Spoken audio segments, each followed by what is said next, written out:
to show you a video. This video is about project-based learning, project-based curriculum, which I am a strong supporter of. Some of these videos I inherited when I took over this class, but this is a video that I added to the class. It's a very important concept for me. When I first saw it, when I was getting my degree, I was just blown away. Oh yeah, hope I stayed in ratio, right, with the mixed age group. Oh man, my youngest child that lives with me is 18, so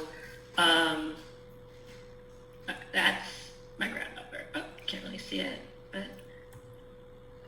it's 2 months old, Bellatrix. All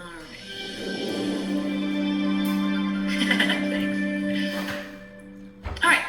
So this is a video on project-based learning. It's 9 minutes long. So if you don't see the video, try logging out and logging back in.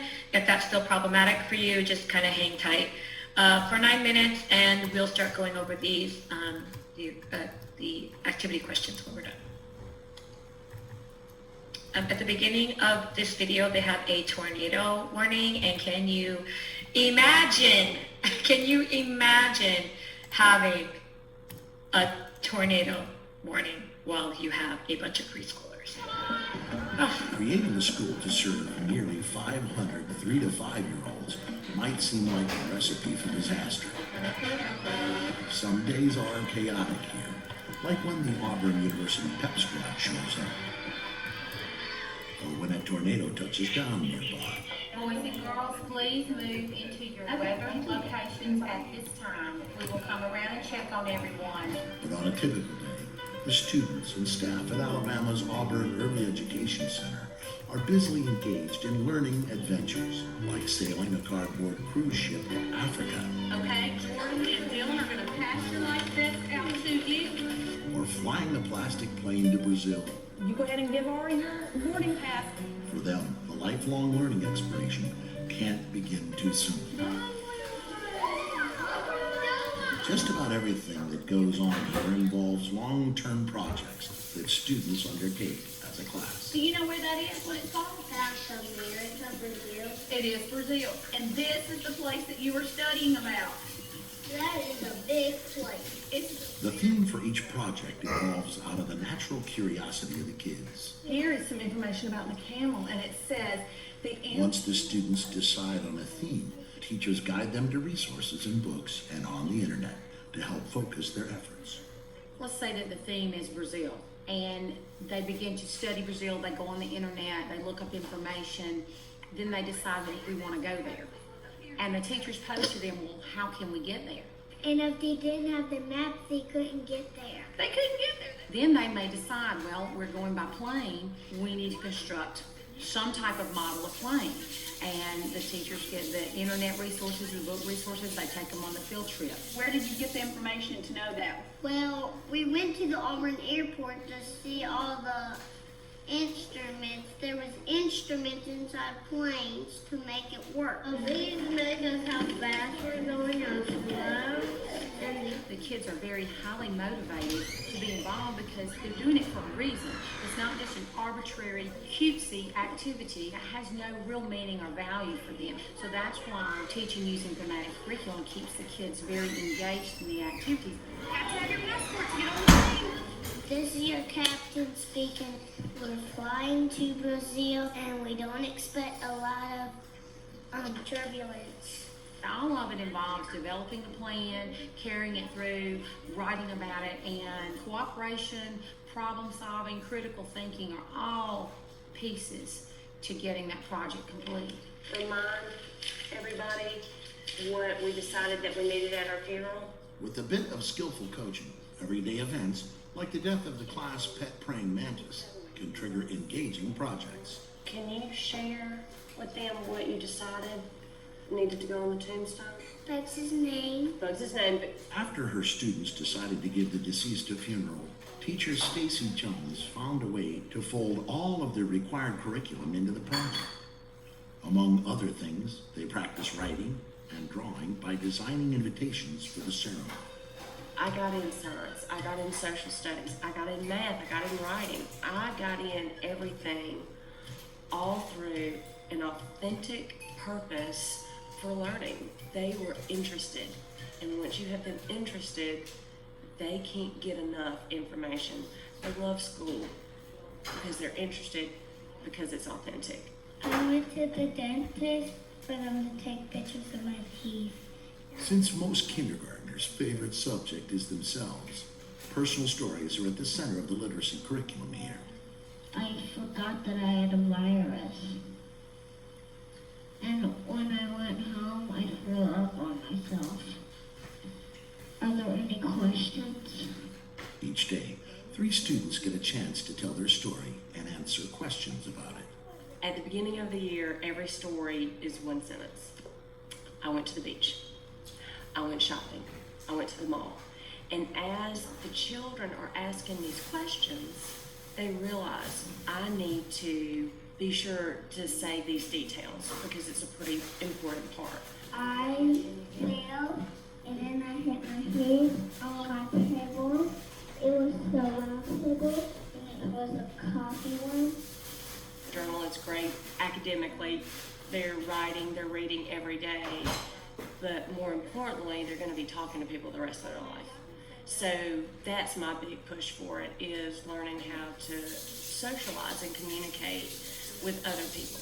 All right, which story are you going to vote on? Are you going to vote on the teeth? Are you going to vote on The students consider each story and vote on which one to write about and illustrate that day. Hey guys, I'm looking for those periods that go at the end of sentences. I hear another sound in his. Early student writing rarely conforms to conventional spelling rules, but Principal Lily Land sees value in allowing creative alternatives. A 5-year-old child should not be expected to spell every word conventionally correct. Many 35-year-olds may not spell every word conventionally correct. They use spell check when they're on the computer. But with a young child, you want to turn them on to the writing. Man, I can write this. You know, I can be an author. I'm having a good time. So you get those juices going, you get the kids interested, they write, and then the way that they write gives the teacher very useful information about where they are in their development in the stages of reading. I would probably say you're exactly right. Most of the time we're going to see that it's going to be an S. And we're still looking at September, so let's look at where he's now. All right. In addition to a dedicated reading coach, the center has installed smartboards in every classroom to enhance their literacy effort. What's that letter? B. B. All right, here's what I want you to do. I want you to pull this B on top of that D. Pull it down. Now, are they the same? Before you could show it to them, but the fact that they can bring it over and put it on top of each other, and because they can manipulate it, makes it so much easier for them to learn, and it's so much fun for them to do. And they're actually in charge of it. They have the power, and therefore it's more pertinent to them, I think. What's that letter? N. What's that letter? E. What's that letter? N. Look how smart you are. You're so smart I can't even take it. What comes after? How do you like going on the big whiteboards and going on the internet? You can just learn. Technology has really just taken us to another level. It's all the plants or plant life of a place. When kids have questions about things that they are learning, then it's just with a click of the mouse and they're there. And not only can they just get information, but they can see all kinds of pictures, they can see video clips. So it just opens the door to their world of learning. No, it's not anaconda, it's an otter. Ah. Why do you think the otter's coming up there? Anaconda. He's probably saying, look, I have dinner. I'm going to eat me some anacondas, isn't he? These kids have a very authentic, real purpose for learning. Jordan's going to stamp your passport. We are trying to teach them to be lifelong learners. What are resources? When you want to find something out, what do? You don't go to an adult and just have them feed you all the information you know. You have to learn to be a problem solver, and you have to be resourceful. And we have to keep them excited about the process of learning. Don't go yet. Because there's lots of airplanes and birds coloring the sky. Okay, I'm hanging up. For more information on what works in public education, So just a few things about that video. It's very active learning, right? I love when you watch that video, there are no worksheets in the whole school. You don't even see them using lined paper. So it's just a very hands-on kind of a learning. That's what we mean by student-directed learning. Those teachers planned things. They helped them with things. They didn't just, let them run amok. And so that's a very important concept to know. Now, I don't want to misrepresent myself. My school doesn't look exactly like that. Certainly does not. But again, baby steps. Like, how can I, if I like this concept, how can I get close to it? And so what my pre-K kids do is, instead of having just a regular housekeeping area, they turn a part of their classroom into an interactive learning area such as that. Sometimes they make a bakery or a paleontology dig or an ice skating rink. Right now I think one is space, one's an ice cream shop. Sometimes they do it like a pet vet place. And so it's just neat. You go there, you're like, are you the baker, or you're the cashier, or are you the customer? And they can just kind of, fill out their order form, read the order form, fulfill the customer's order, and just kind of go from there. And it's just a really, a more hands-on way of learning. Yeah. Instead of just doing a math worksheet, a science worksheet, a reading worksheet, they're just playing a game and doing it all at once. All right, so we are going to go through these answers. And again, just in the interest of time, I'm going to paraphrase and go through it quickly. But you guys really understand what I was trying to convey with this. Curriculum should be a combination of the state standards because, again, you can have your own philosophy, right? And you can stand by your philosophy and refuse to do anything different, but then your children leave you and go to the next school, and they're not prepared, right? And that is very detrimental to them. So you got to find a way to kind of meet in the middle. Selena says she'd update her mission statement to better reflect the needs. That would be good. Vicki says that Center's curriculum should be a collaborative effort. Yes, I think that's really one of the best answers, that you guys are all saying the same thing. It should be up to everyone. It should be collaborative. You need to figure out what they need to know. Regina says, as someone who's confident in how we know by hands-on learning and having the students learn through play, I would open to speaking parents with concerns of our mission statement. Send out articles to back up. So exactly, you're teaching the parents too. So, you can't just say like, oh, hands-on learning is best. Well, teach the parents that, do a workshop for them.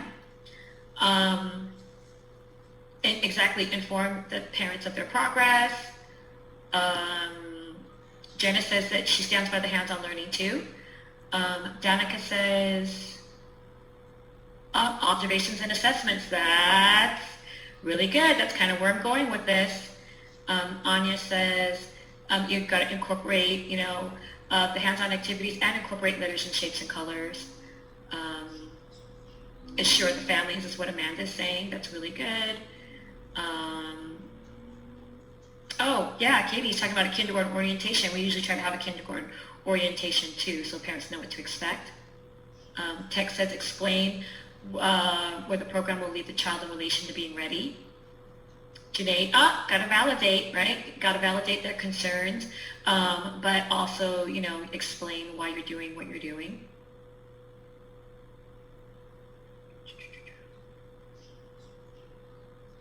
Yep. Natasha says, educate families, hands-on learning is essential, so remember you got to explain it to them too. Anya's sharing that her mom's from Kansas and a tornado. Oh yeah, tornado warnings. That's just, I can't even. When my daughter lived in Missouri, their first tornado warning, she called me and she was just sobbing, and her boyfriend was like, it's fine, don't worry about it, we're good, we're safe, we get these all the time. And now that they're here living with us, his first earthquake, he lost his mind. He was like, oh, and we're like, we get these all the time. So, yep. Shaniqua says you want to explain that you learned the basics. I like Leaping's idea of the welcome video. Again, you want to educate the parents.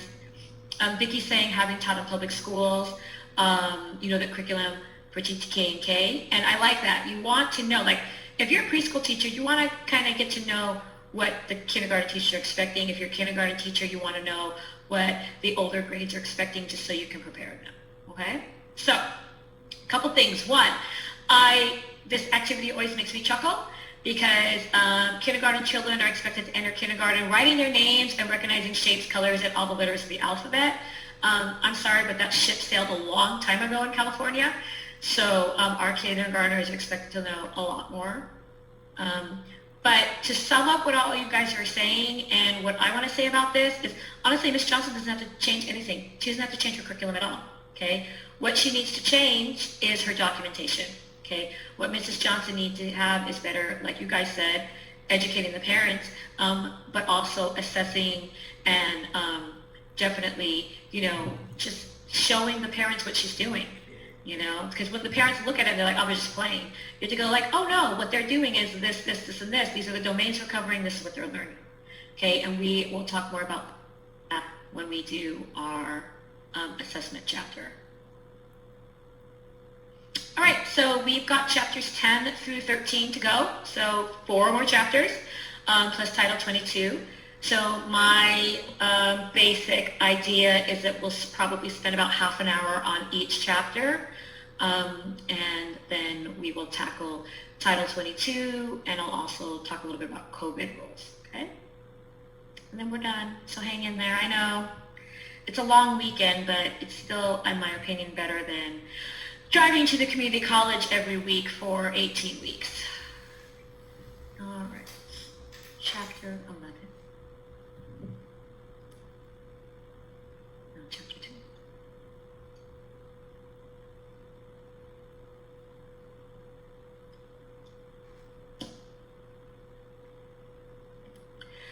To chapter 10, one more thing I wanted to say about the video we watched, the project base, and that is the smart boards, okay? Sometimes my students will say, well, what about screen time? Are we supposed to limit screen time?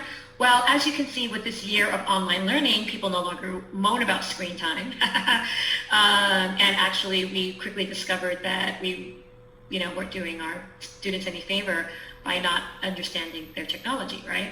We facilitated online learning for some kindergartners and first graders last year, and the things that they were expected to do were absolutely amazing. What they were expected to do, do their assignment, take a picture of their assignment, upload the picture, and put it in the proper space. It's just what we were doing for this class. But basically, the basics for technology is, so Texas is saying at least it's an overcast weekend, right? So we're not missing any fun in the sun. Yeah, I have a lot of people that were going to the beach this weekend. Over here in La Jolla, the leopard sharks are out there. So of course everybody's got to go and bother the sharks. All right, so here's my view of the technology, okay, and screen time. If you're using the technology in an active way, then it's fine, okay? It's using technology in a passive way that can be detrimental, and that's what we're talking about with screen time.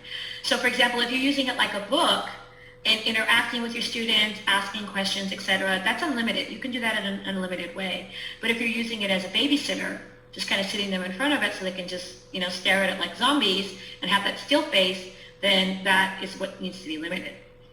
So it's just like the video shoot they were watching with the anaconda, right? And, 100 years ago, that teacher would have been using an illustrated encyclopedia or something like that. And now we just have all this wonderful technology, and it's okay to use it. But she was asking them questions. She was pointing things out to them. They were very excited about it. So if you took that same video, right, that same piece of technology, the smartboard, and the teacher sat those same kids in front of it and then walked to the back of the classroom to do some prep or chit chat with her team teacher, it would instantly have become an inappropriate activity. Okay, so it's how you're using it. And you're going to need to see that, because I think that a lot of times, unless you have a super strict rule about no tablets or technology in your school, sometimes you'll catch teachers being a little bit too passive with it. Okay, it's not a babysitter while they make snack, or, put the beds out. Okay, it should only be used when they are learning with the children or explaining things to the children. All right, chapter 10 is providing quality nutrition and creating a healthy and safe environment.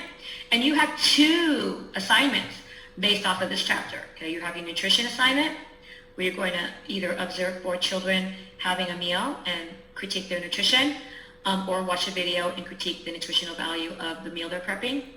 And the other one is the health and safety. So you're going to write a paragraph talking about what we do in general to keep children healthy and safe. And then you're going to write a list of things teachers check daily, a list of things teachers check weekly, and a list of things the director is responsible for.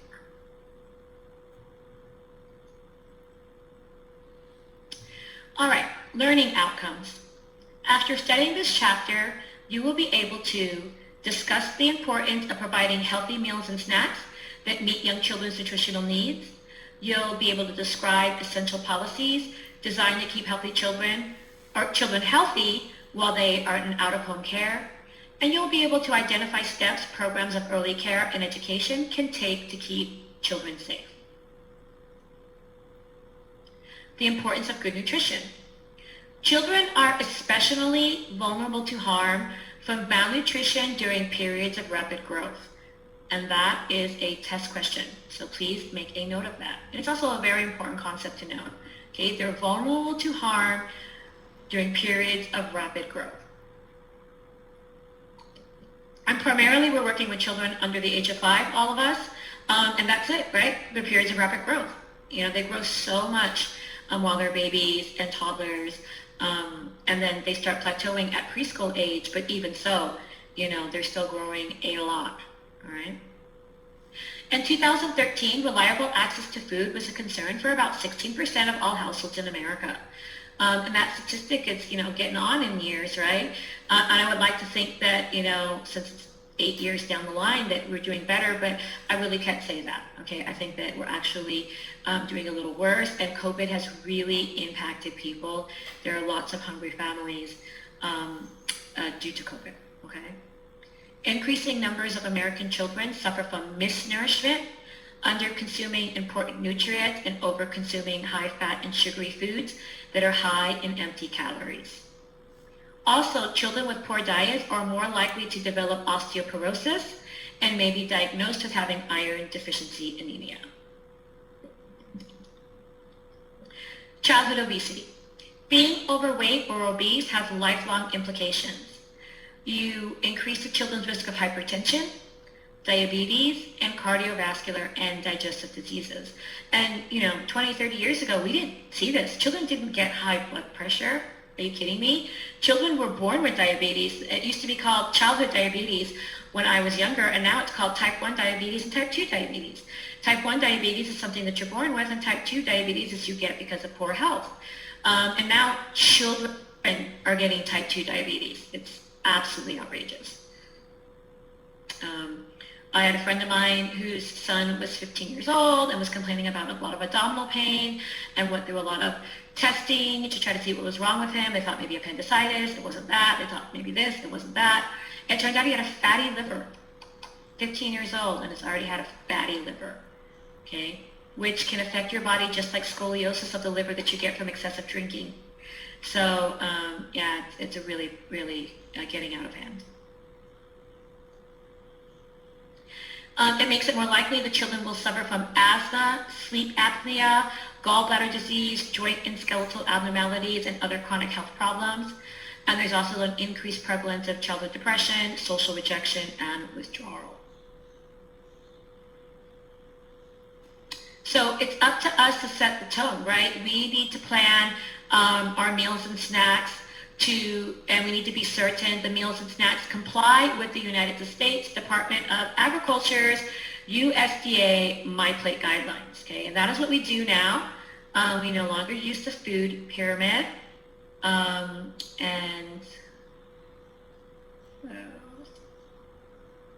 This diagram is in your syllabus, but I'm going to show it to you again.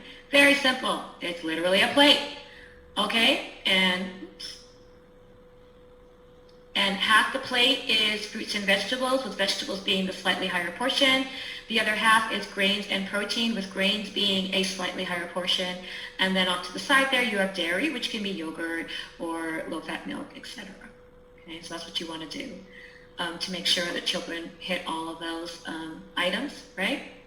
You want to take into account children's particular dietary needs, food allergies or sensitivities, families' religious or culturally determined preferences, and you need to provide menus to families in advance.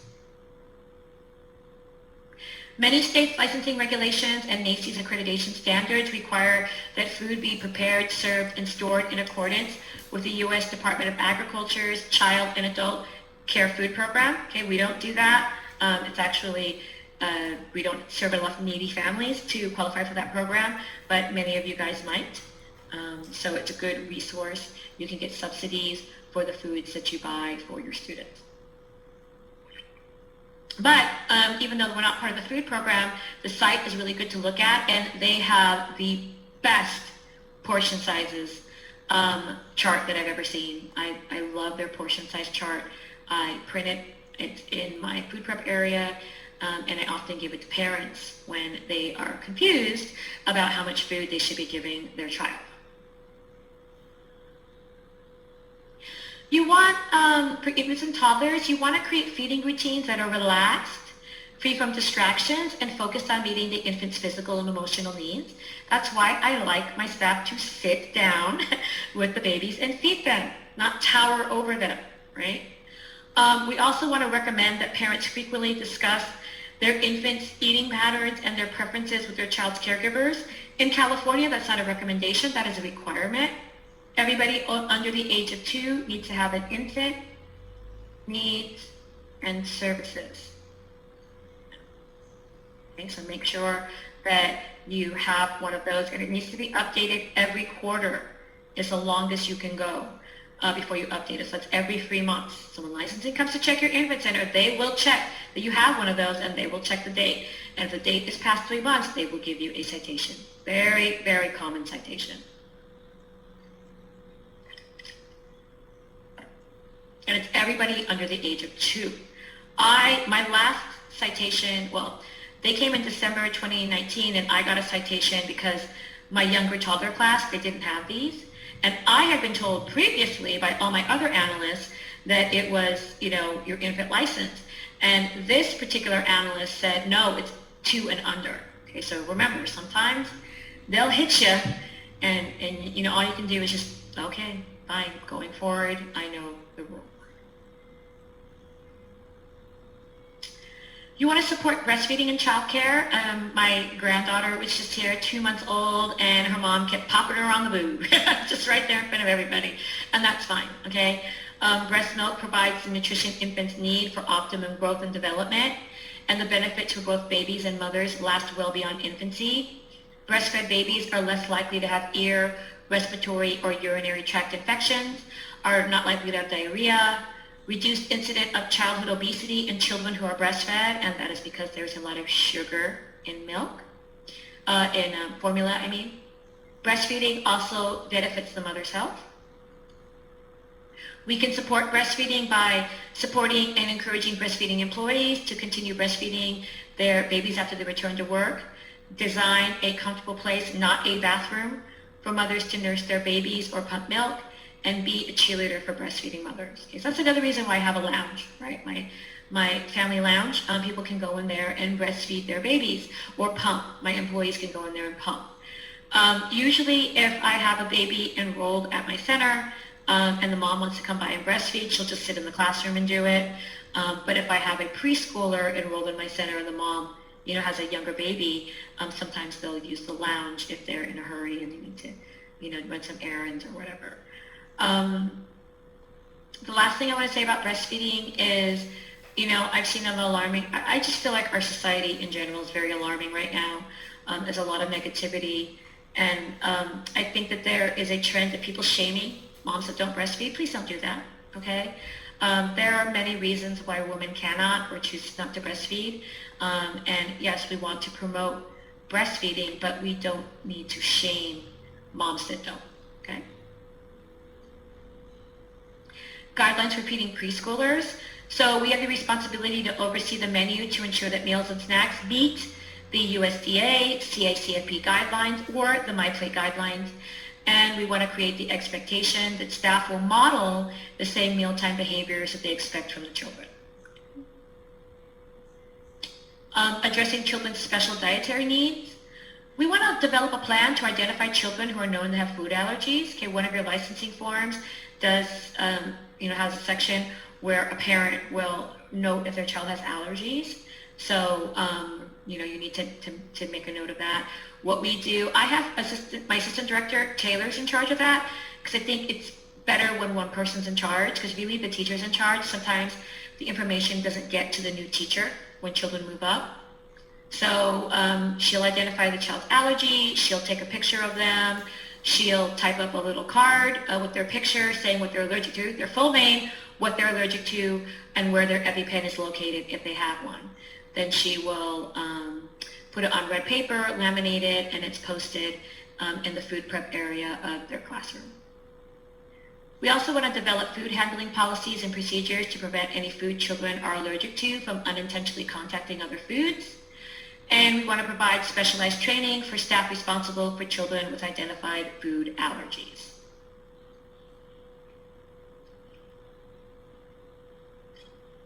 We want to make sure staff working with children with identified food allergies know how to use EpiPens. And EpiPen training is with the first aid CPR training. Okay, so if you have a first aid CPR certification and you have to get one every 2 years, they will teach you how to use an EpiPen.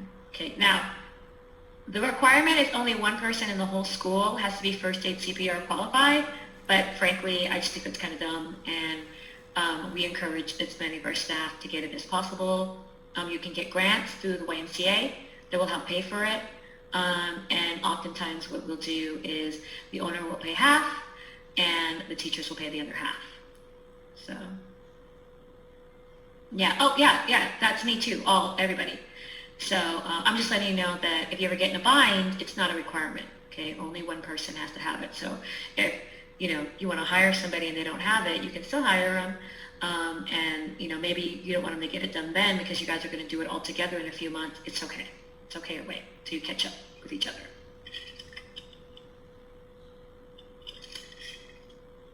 You want to inform families that there are foods that should not come to school because of children's allergies. For us, it's nuts and nut-free. We only do nuts. I'm sorry, we can't do everything. Then we'll run out of food to eat, right? So nuts is a very common one. So we are nut-free. You want to make sure outside groups who use your facility are aware of food allergy policies and rules. So sometimes I'll have students that, they share their classrooms with the church, right? Because they're a church-based program and maybe the church uses their classrooms for Sunday school or whatever. So just make sure they know, like, hey, we're nut-free, okay? But you're in charge, okay? So,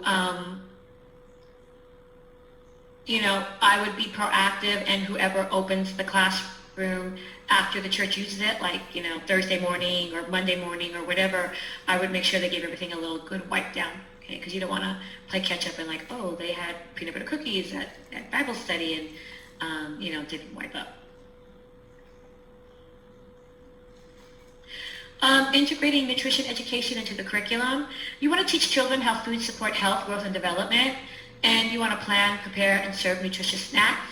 You also want to provide opportunities for children to socialize during meals and snacks. You want to share what you know about nutrition with families, the importance of breastfeeding, foods children need for optimum health, growth, and development, strategies for helping children develop healthy attitudes about eating.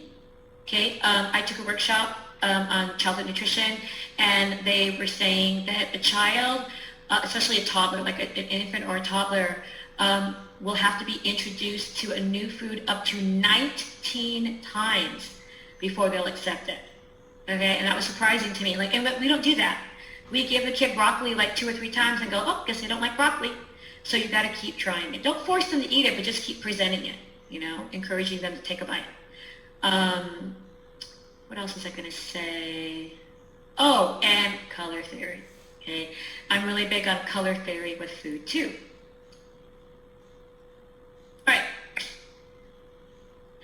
All I'm going to tell you the details of a very healthy meal, and you're going to tell me what's wrong with it, okay? Baked chicken, mashed potatoes, steamed cauliflower, and pears, canned pears. What's wrong with that meal?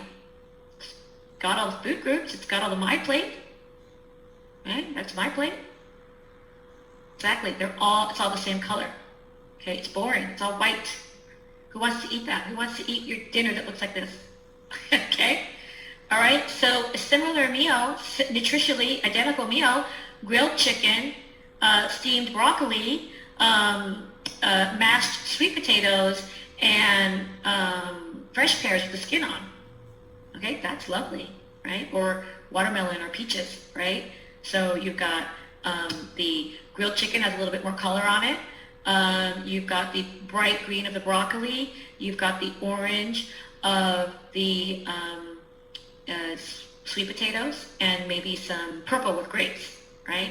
And that's a much more appealing meal, even though identically they're nutritionally the same, okay? And this is what I want you to talk about when you do your homework assignment. You know, just don't just say like, oh, the kids ate all the food and it was nutritious. Well, why'd they eat it? Was it appealing? Was it kid-friendly? Was it colorful? Was it exciting? Did the teacher sit down and eat it with them? You know, just I want you to critique the experience, not just say, yes, they ate it, no, they didn't. Exactly. They eat in color. Kids Eat in Color on Instagram is a great resource. Awesome. I'm going to write that down.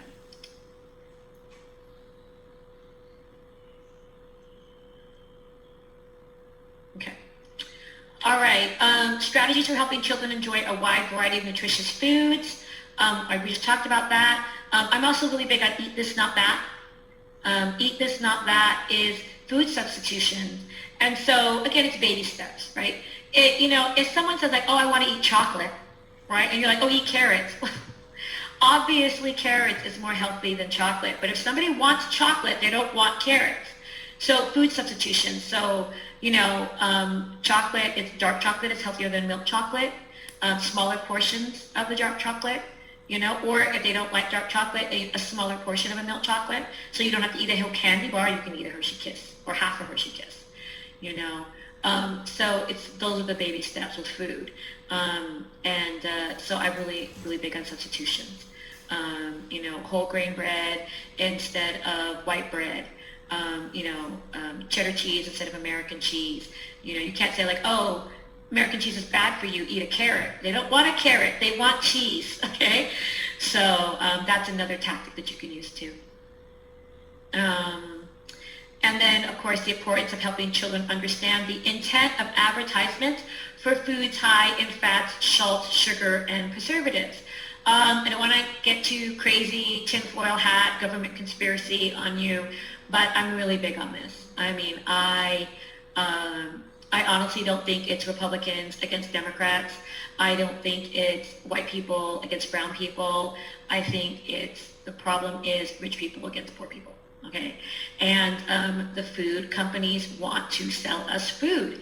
They don't care if it's healthy. And so they do things to get us hooked on food. Did you know that low-fat food isn't good for you?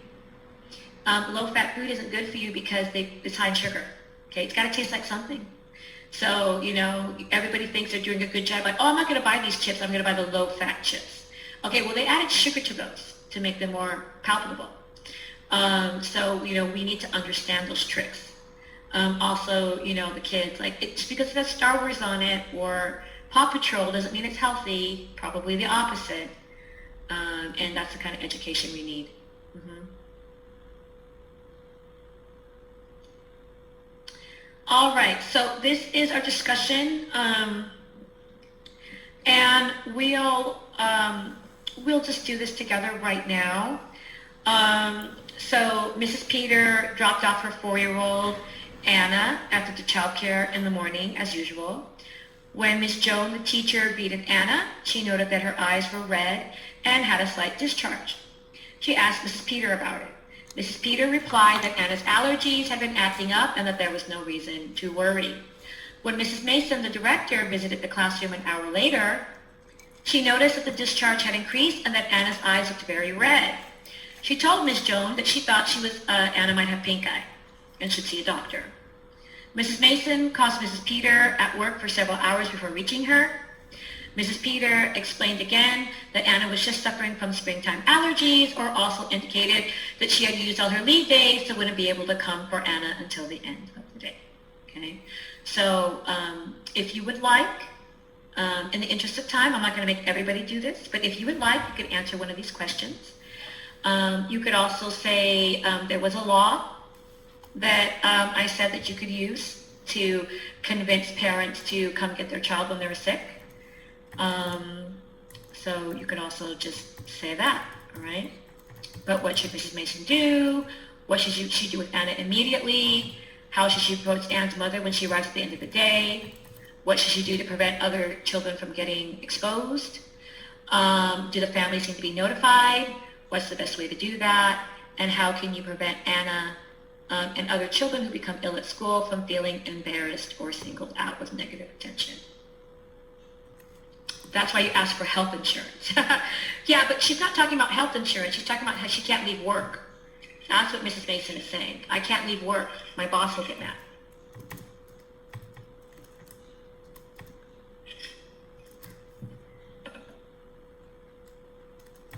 Okay, and we'll just do this for a couple of minutes and then we'll move on.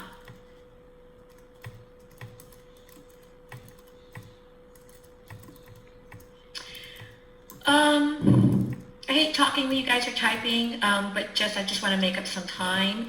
So I'm just going to go ahead and talk about this a little bit. And I hate to throw Ms. Joan under the bus, but as a director, that is the problem here to me. Okay, not Mrs. Mason. Mrs. Mason's a slippery fish, and most parents are slippery fish. The problem here is Ms. Joan, okay? And so when you do your staffing, okay, one of the most important things you can do as a director is carefully plan your staffing. And I always break my staffing into openers and closers, okay? And people who open your school and people who close your school need a very different skill set, okay? Openers need to be able to enforce your sick policy, okay? They need to it should never have gotten past her. Miss Jones should have said, oh, I'm sorry, Mrs. Mason, but it could be pink eye, so why don't you take her to the doctor, and if it's allergies and the doctor wants to write us a note, you can bring her right back, okay? But if it's pink eye, she has to be symptom-free for 24 hours before she returns, okay? Ms. Jones should have done that, okay? And so you need to make sure that whoever's, especially with COVID, okay? I think that one of the positives of COVID is that in general, parents have been very respectful of our sick policy, right? Didn't have a lot of grumbling this year. I'm just now starting to get a few grumbles when I send sick children home, but it's just not negotiable. So that's what I wanted to say about that. Yep, she should be taken to the sick bay, the office or whatever. Separate the child until the child could come and get a doctor's clearance. Exactly. Again, just kill him with kindness. Oh, you know what? It might be allergies. I hope it's allergies. The doctor can write you a note about allergies and she can come back. So, but if it's not, remember, symptom-free for 24 hours. And I'm not heartless. I'm really lenient with pink eye. Okay, I will let people come back I don't make them wait the 24 hours. I let them come back with 3 treatments. Okay, so if they get pink eye in the morning, or I notice pink eye in the morning, you pick them up promptly. You go right to the doctor, right? And it is pink eye. And they have eye drops, then eye drops at bedtime, and eye drops the next morning. You could come back to school the next day. Pink eye isn't that big of a deal, right? So I'm not heartless. But if you dilly-dally and don't pick them up till the end of the day, and you fart around, and I'm not gonna be lenient with you. So. Yeah, exactly. If you know they have health insurance, we can send her to the hospital immediately. That's true. Amanda said Mrs. Mason should immediately have Anna in the area. Exactly. Remind Mrs. Peter. Exactly. FMLA, that's what I was looking at. Oh, well, FMLA protects you, Mrs. Mason. Your boss can't get mad at you for picking her up. So, and remember, we don't take care of sick children. Our license says well children only, and I could actually get in a lot of trouble for allowing her to stay, so I really need you to pick her up. Okay. Regina says I'm the morning person who gets to say it to the parents. Not always fun, no. Evening people have to be really good communicators. The closers have to be really good parent regulars in their own way, because that's when they get a lot of complaints. My kid got bit. My kid lost their jacket, so that requires a different kind of skill too. Vicki said they have a health office with a volunteer nurse. That's really good. So the principal would check her out if she wasn't checked out first. Okay, great. Yeah, so most of our things are 24 hours symptom-free, without the aid of medication.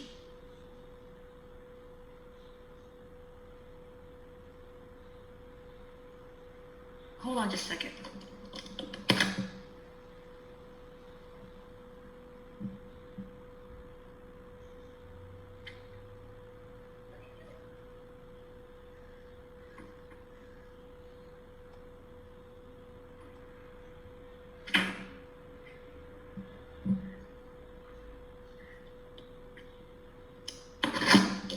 Sorry about that. My cat was meowing. I thought they were stuck, but they weren't. All right, so those are all really good answers. Yes, I do allow children to come back with a doctor's note. I don't require COVID tests for children to come back. COVID tests are up to the doctors, not me. The doctor just has to let me know what's going on, right? So they have to have a doctor's clearance. So if they have respiratory problems, right, and we're like, and they go to the doctor, and the doctor says they have a history of asthma. It sounds like asthma to me. They give them a hit of their inhaler. It's fixed. Guess what? It's asthma, not COVID. They can come back, okay? But if they don't have a history of respiratory ailments and they have other COVID symptoms, the doctor might decide they need a test, okay? So that just depends on what you want to do with that. All right, so we also, goes both ways, we have to assess the health of the staff too. So we can't just be strict about students being sick. We have to be strict with the adults being sick, and that's where our problem lies, okay? Especially when we're so tight with staffing. I feel like our industry, we're a bunch of workhorses. We've got amazing work ethic or we wouldn't survive, and a lot of us are used to pushing through our ailments. Oh, I have a headache. Oh, I have a sore throat, right? Oh, I have a tummy ache. Oh, I have a little bit of diarrhea. You just go to work, right? If I don't have a fever and I'm not vomiting, I come to work. And with COVID, you can't do that, right? You really have to take every symptom seriously, especially for not vaccinated staff, okay? So it's so true, right? It is, it really is. And it's just, all the time. Like I have a sore throat, but I'm like, okay, well, I have a sore throat because it's my teaching weekend and I've been talking for 2 days. So, but is it that? Is it really? So, you just have to kind of do the best that you can, but, really pay attention. Oh, back to Mrs. Mason.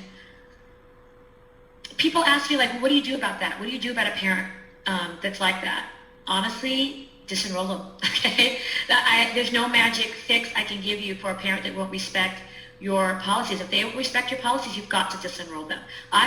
The longest I've ever had a child is 8 hours. They had a fever. The mom literally said, I'm not coming to get him. I can't leave work. Hung up on me. And then I didn't see her until our regular pickup time. And so, what could I do? I could call CPS, I guess. But honestly,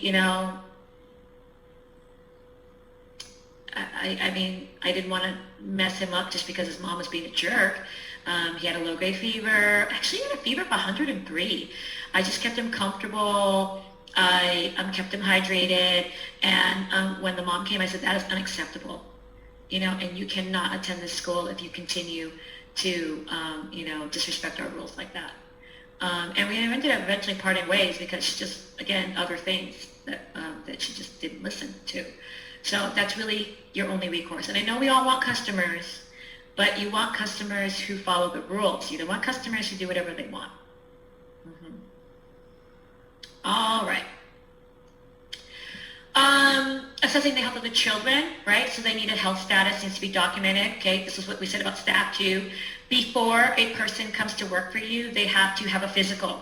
Okay, physical, TB test, dated within a year, and they have to prove their immunizations. Okay, California is zero tolerance for immunizations. Okay, it is not negotiable.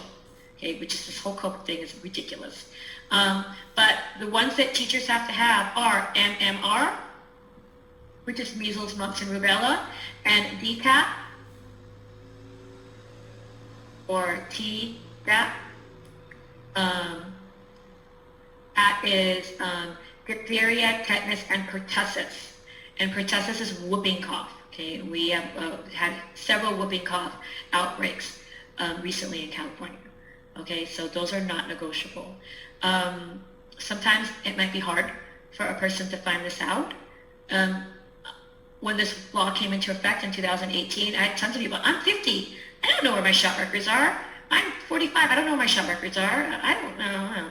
And so, there's a couple things you can do. One, they can get an antibodies test, which proves they have those antibodies, and they'll get a little certificate.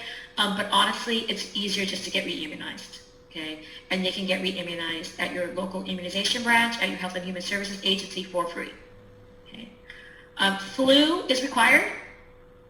You can waiver against flu, so it's required every year. And your flu shot is yearly, September through August. Okay, so well, I heard people are getting their flu shots now, but it's supposed to be September through August. Maybe they just released this year's flu shots a little bit early. But usually it's September through August. So like, for example, if you got your flu shot in June or whatever, that's last year's flu shots. Okay. Now we're going into our new flu season. It's a different flu shot. And if they want a waiver, they've got to write you a letter saying why they don't get their flu shot and sign it and date it, and you need a new one every year. Okay. I don't write the letter for them. I don't give them a form. I don't want it to seem coerced. I'm like, fine, you don't want it? Write me a letter.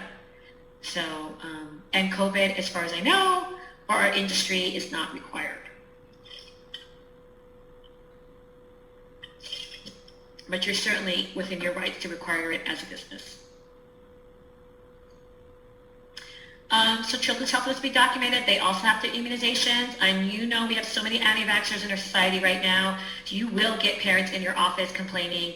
You will get people saying, well, what about my rights? Well, practice this line. Your right is to homeschool your child. And that's literally what California says. Okay, if you want to go to a public school or a school where other children are, you must be vaccinated. So, please don't mess around with that, because you can get in big trouble. Fines, you could lose your license. Let's see, you have to do an immunization report every November. That's coming up. If you have trouble with that, email me and I'll help you with it. You have to document every student over the age of 2, what immunizations they have. And they will follow up. And I've actually been audited once where they came. 4 ladies from the immunization branch came unannounced and went through all my children's files and did an audit to make sure that their shots were in order. All right. You need to have a systematic way to record symptoms or injuries and report them to the child's family. So we do 3 reports. We do accident reports, incident reports, and observation reports. Accident is between the child and the environment. Incident is between 2 individuals or more. An observation report, I started doing this a few years back. I highly suggest it. It's just an observation report. Nothing angers a parent more than if their child has some type of injury and nobody notices. Okay, sometimes you won't know. Like sometimes a kid will have a scratch and you won't know where they got it. Like they never cried, they never made a big deal about it. Or they fell down and got a bruise and just kept playing, So you just write an observation report. Oh, today I was changing so-and-so's diaper at 11 o'clock and I noticed on their thigh they had a little bruise. Okay, and sometimes the parents will say, oh, they did that at home, I forgot to tell you. But parents get really irritated when they feel like you never didn't notice. Okay, so preventative practices. So you want to ensure access to health care, and that's what Li Ping has been saying, ensure that the parents have access to health care. You want to prevent infections with immunizations, washing hands, brushing teeth, careful cleaning, and diapering procedures. We are not allowed to brush our students' teeth right now, okay, because of COVID. We're not supposed to be messing around with their mouths, but definitely hand washing. And training to protect the health of children and staff. You want to communicate with families about their health, the children's health. Your program's exclusion policies included in your family handbook, posted on your website, in your COVID plan. Should have a very robust sick policy saying exactly what you're going to do for all of those things. How you will inform them if their child's ill, share information about programs providing care for mildly ill children if you're lucky enough to know of one. And inform families when their children have been exposed to a contagious illness. That is a requirement by licensing. Okay, so the contagious ones are usually pink eye, strep throat, hand, foot, and mouth, etc. So remember, one of your homework assignments is to write a paragraph on the general ways that we keep children safe. Make a note of this right here. You just put all this information into a paragraph, and that is part of your homework assignment done, okay? We need to set limits for children, and that's kind of what parenting is lacking right now. Oh my God, I love my son, and I love his girlfriend, and I love all my grandkids, but they are wild. Running everywhere, touching everything, going into every room in the house. And I mean, there's 6 of them, including the baby, but there's 5 of them running around. And, I get it. They were excited to see me, and they don't usually see me. But yes, you've got to set limits for the children. And they did. They were like, oh, don't go in there. Oh, be careful. Oh, no, don't hit, they had to kind of give them guidance. And a lot of parents don't even do that. You want to keep your facility safe with playground safety, vehicular safety. You are a mandated reporter. Okay? If you see a family that does not have their child in a car seat, you should say something. I mean, can you imagine how horrified you would be if they were to get in an accident and you never said anything, and something, unfortunate would happen? Please, please, please. I have known so many families who have been in horrible car accidents, and the only reason why the children survived was because of the car seats. Okay? I mean, I actually had students where their grandfather was in the driver's seat. The granddaughter was in the full car seat in the middle, and the brother was next to her on the passenger side. And they were hit on the driver's side, T-boned. The grandfather passed away instantly. And the only reason why the little girl survived is her car seat was so strong, not only it protected her, but her brother who was sitting on the other side of her. Okay, so it's no joke, no joke. You want to prepare for emergencies. So wildfires, right? I'm sorry, I don't know what to tell you about wildfires. I have been to 2 directors' trainings. Just kind of keep your eyes out for them. They will often have the Red Cross, the YMCA will often do directors' trainings. It's a Saturday usually. It's an all-day event. You get a certification. And we just went to one the year before COVID, so 2019. And there really isn't anything to do about a wildfire. I mean, they tell you that. They're like, just stick the kids in the cars and drive away. Just ask your neighbors to help. I mean, it's so, so scary. So just try to kind of keep that in the back of your mind. What would you do if there was a wildfire while you were with the children, okay? So you really need to have some kind of mass communication plan, because if you're evacuating all the kids and going who knows where, the problem is finding them all again.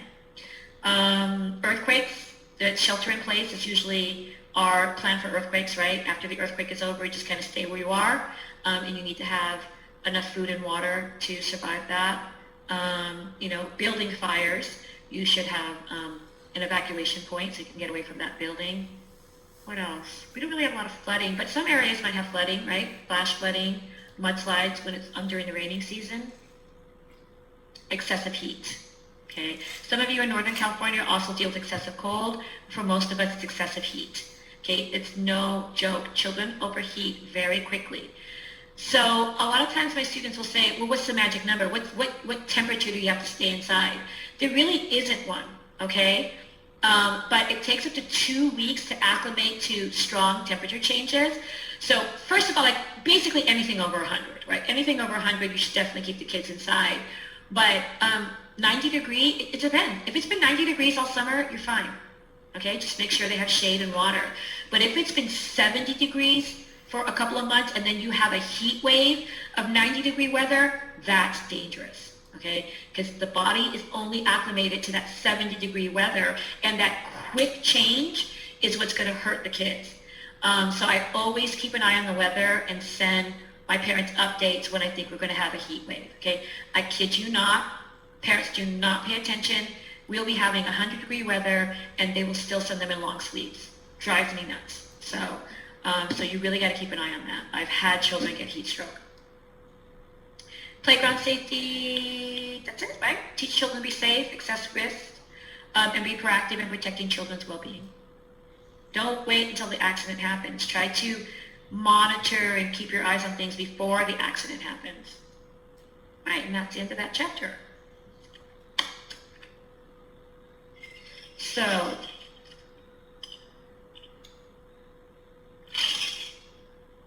don't worry, they get shorter and shorter. So, number 19. Children are particularly vulnerable to harm from inadequate nutrition, A, during periods of rapid growth, B, during middle childhood, C, during adolescence, or D, adults are more vulnerable to harm from inadequate nutrition than children. A, okay, we talked about that, right? Children are particularly vulnerable to harm from inadequate nutrition during periods of rapid growth, okay? It's interesting too, critical thinking skills. I actually had a student who got this wrong once, and they picked adolescence, okay? Okay, I get that, adolescence, but are we learning about adolescence in this class? No, okay? So just use your critical thinking skills. I mean, we're not learning that. So I would automatically not pick that one. All right, and okay, so I'm going to tell you right now, you got to pick the wrong answer, and the first one is not the wrong answer, okay? The first one says washing hands for at least 10 seconds, okay? I know people are going to think that's wrong because with COVID, we're supposed to wash hands for 20 seconds, but this is just a pre-COVID thing, okay? So effective hand washing requires all of these except A, washing hands for at least 10 seconds, B, washing wrists, the backs of the hands and between the fingers, C, using a bar of soap and running water, or D, drying hands with a paper towel or blow dryer. Correct, okay? Effective hand washing requires all of these except using a bar of soap and running water. Okay, when is the last time you even saw any bar soap? Okay, most people use foam or liquid. So soap is actually not necessary. It's the agitation of your hands. So in a pinch, the agitation of your hands will, help get those germs off. Okay, obviously soap is best practices. And then if the water does not have to be running, okay, especially if you have an interruption in your water service, then, you just wet your hands, use the soap, rub them clean, and then pour more water on them and then dry them. All right.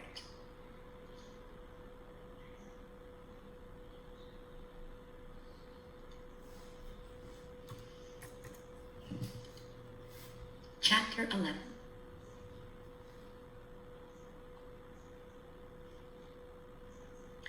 Chapter 11 is child assessment, an essential component of quality early childhood programming. So let me see what we got here.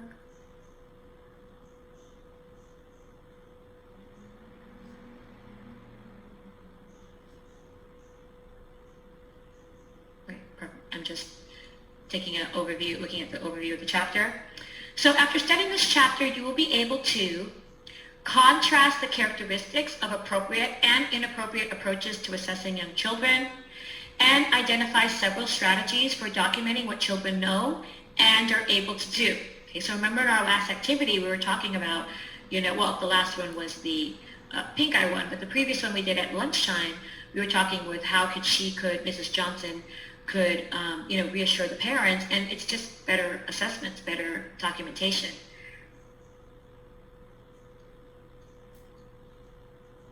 We'll be able to describe some way teachers share their insights about what young children know and are able to do with their families, and discuss the origin of kindergarten readiness assessments, the challenges faced by those tasked with their development, and factors that make it difficult to compare state results.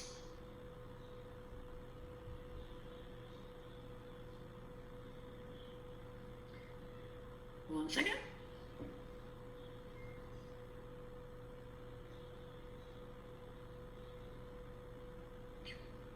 Child assessment is a process early childhood educators use to understand a child's current development, what he or she knows, and what he or she is able to do.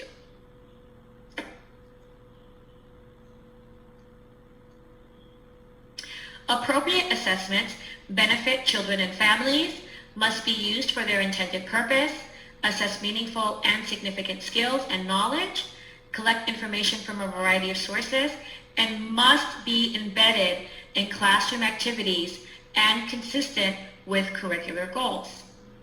Okay, what does that mean? Okay, so embedded in classroom activities. All the time, right? Teachers get this cool assessment form that they got on Teacher Pay Teacher or Pinterest, and they are using it, and they are, quizzing this 4-year-old, and they're saying, point to the triangle. And the 4-year-old can't point to the triangle. And they're like, okay, let's try it a different way. They point to the triangle, and they say, what shape is this? The 4-year-old doesn't know it. So the teacher writes down that they don't know what a triangle is, right? Well, then later, while the child is playing, the teacher is observing them, and the child says to their friend, hey, can you hand me that block? And their friend gives them a block, and they say, no, not that one, the triangle block. Okay, well, wait a minute, doesn't the kid not know what a triangle is? They do, but it's embedded in their classroom activities, okay? It's during their play. They don't necessarily translate that to the piece of paper, or children are just resistant to assessments. They don't want to be put on the spot like that. So that's why observations are the best way to observe children. Appropriate assessments help teachers make informed decisions about teaching. Must be the focus of professional development designed to enhance teachers' knowledge and skill, and must be shared with families to help them understand their children's learning, growth, and development. On demand, okay, inappropriate assessments, on demand, high stakes, pencil and paper tests are inappropriate because they are stressful and frustrating the children and fail to provide an accurate picture of children's knowledge and skills. Okay?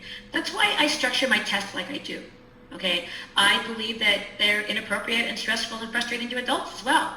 And so I think that I want to test you on something else, right? I want to test you on critical thinking, your attendance, your note-taking ability, your retrieval, etc. Okay? I don't feel the need to shock you with a bunch of memorization. Okay? Because I think that what a director needs is critical thinking, not memorization.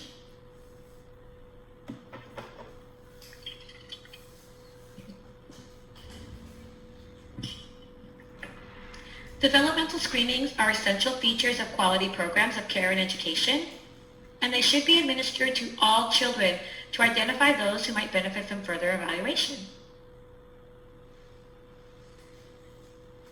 Performance assessments, observing and documenting children's behavior, is considered to be authentic when children demonstrate their knowledge and skills in the context of ordinary classroom interactions and events. And that's the example I said about the kid wanting the triangle block.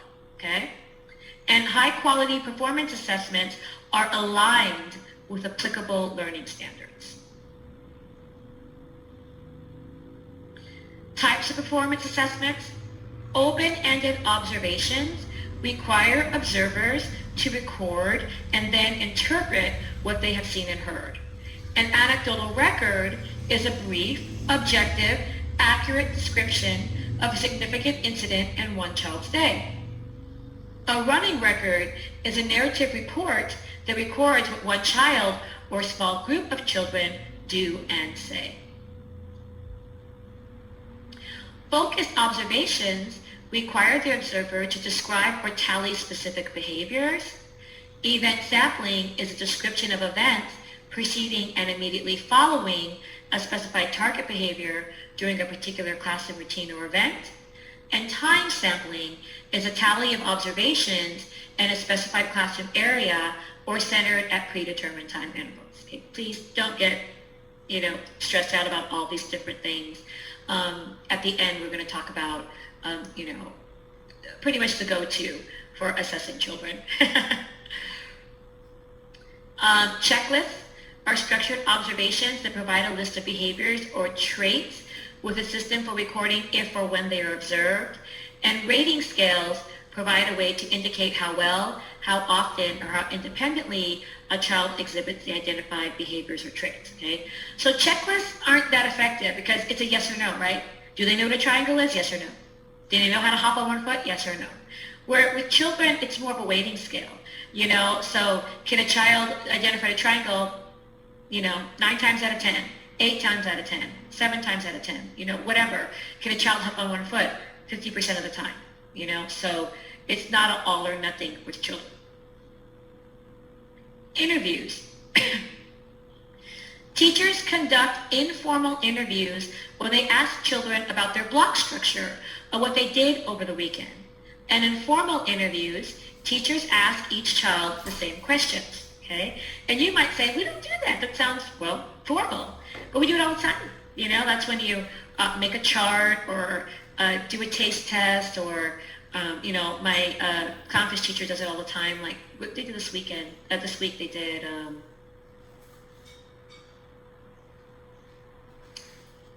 I think it was like, would you rather be a pirate or a mermaid? And then she kind of wrote the children's answers down. And we do a lot of that kind of thing. Yeah, so, and my favorite formal interviews are Mother's Day and Father's Day worksheets, right? I love those when you ask the kids, what's your mommy's name?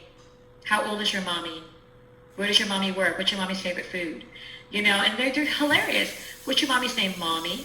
How old is your mommy? 11. Where does your mommy work? Or what does your mommy do for work? She fires people. What's your mommy's favorite food? Mac and cheese. Really? Mac and cheese? What's your mommy's favorite thing to do? Play with me. Really? Your mommy's favorite thing to do is play with you. So those are really fun. Collecting work samples. So here we are. This is the best way to assess children. Collecting work samples is an effective way to document children's learning, growth, and development. It gives teachers opportunities to clearly illustrate their progress to families.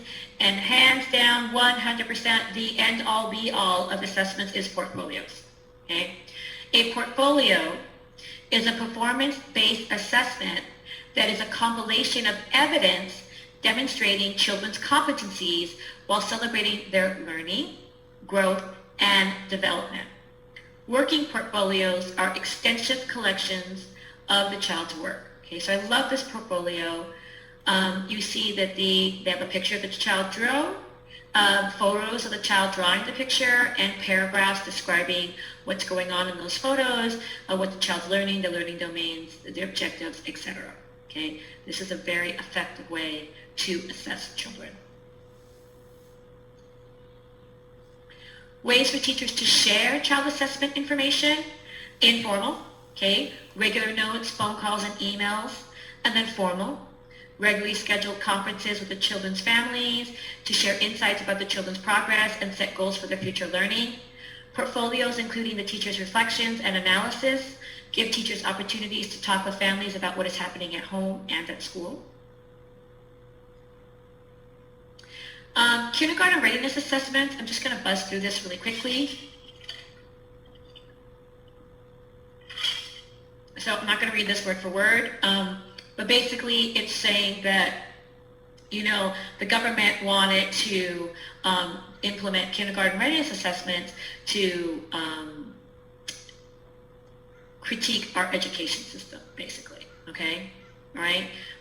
They required states receiving awards and grants to implement kindergarten readiness assessments, and they were part of a national effort to focus on improving the quality of preschool programming, okay? Well, the problem was challenges of kindergarten readiness assessments and KRAs are there's no consensus definition of kindergarten readiness. Okay, there's no agreement about how it should be evaluated. There's no agreement about how states, communities, schools, and teachers should use the data they generate. Okay, and this is another test question for you. Okay, states' kindergarten readiness assessments use different definitions of readiness, differ in their focus, use their assessments in different ways, address different developmental domains, are administered at different times, and they take different forms. So basically, they're all different, okay? So that's the answer to the question. Okay? If the question answer doesn't say different, That's probably the answer. And all of these things, all these differences reduce the usefulness of kindergarten readiness assessments. Okay. So, a lot of information in that chapter. Nutrition and, this was assessments. A lot of assessment information. So I am going to do the test questions. Then we are going to have a short break. And when we come back from the break, we are going to watch the video for this chapter. Okay, it's a video on a kindergarten student-led conference. It's really cool. All right. Number 21. The major advantage. Hold on a second.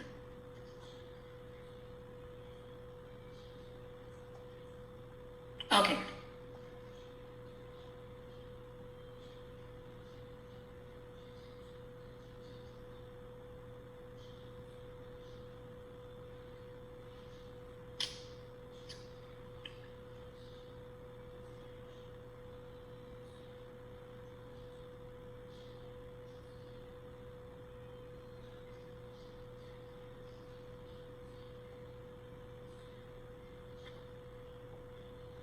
Okay.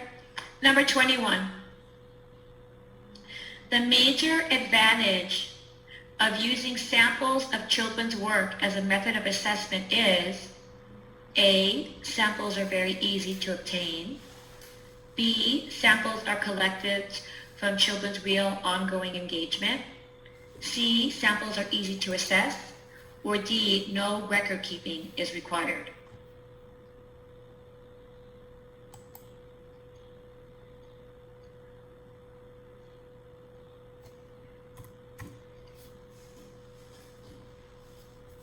I'm going to read that again. Hold on a second. I'm just missing. I don't know why I feel like I'm missing something.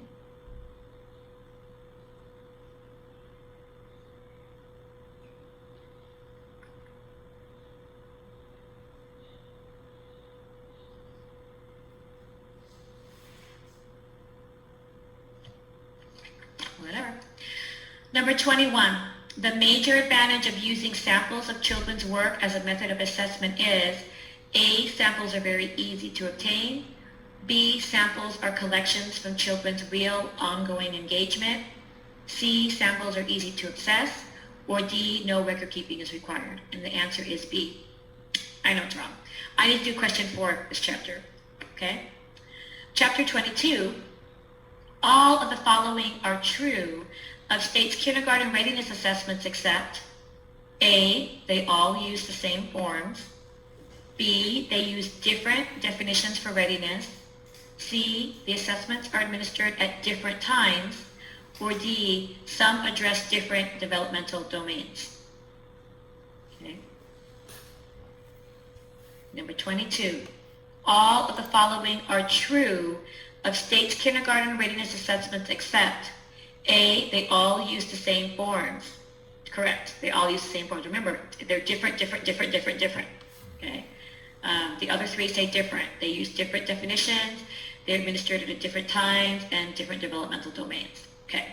And number 4, because remember we only, for chapter 2, we only did 1 test question because this one fits in this chapter better. Number 4, all of the following are examples of informal assessment except A, anecdotal notes. B, portfolios. C, standardized tests. Or D, checklists. Okay, so which one is informal? Which one is not informal? Okay, all of the following are examples of informal assessments except, correct, C, standardized tests. Okay, it's the very definition of formal. All right, so that is that. It is 2:38. Let's round to 2:40. And then, so come back at 2:45. We'll watch the video for this chapter. And then we only have 2 more chapters. And then Title 22. Okay? So, I don't know. We might finish a tiny bit early if we keep up this pace. Okay, so see you at 2:45.